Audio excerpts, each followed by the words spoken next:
morning, students. Now we are at the last part of preposition, that is prepositions of time. Now here we will use some preposition which you have used in another way for preposition of place. But the same preposition could be used for time also, and some more preposition for time we will discuss in this video. We start with the first example. I reached London on 16th June on Tuesday. Here with the date we are using on, and with day also on. Why? Because we are referring to a particular day or date. When we are referring to a particular day or date, we are using on. The second example.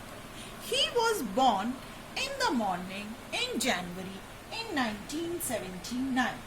Here we are talking to a particular time of a day, that is morning, particular month in January, and particular year, that is 1979. So we are using here the preposition in. The third example. He reached here at 4:30 at evening. Here to indicate a specific time of the day. It could be at 4:30 p.m. or at evening, at noon, at 2 o'clock. So that specific time or the part of the day would be shown by using the preposition at. The next, he stayed here for 6 months. Now here the preposition for is used, which shows the period of time, okay, for which the action continues. For how long it continues? For 6 months. Okay, it could be for 11 hours also. In that case, we are using the preposition for.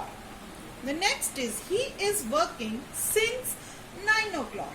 In this sentence, the preposition since is used to indicate the starting time of an action that has continued till the present moment when this sentence is said. He is working since 9 o'clock, but which part of the day or from which day has he started, it is not mentioned, but it is still going on. The next example is, he will shift to Delhi in a year.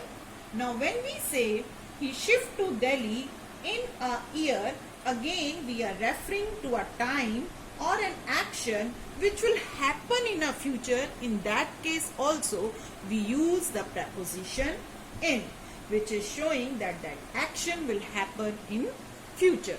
So here the preposition of time which we have done is in, since, for, at, in again, and on.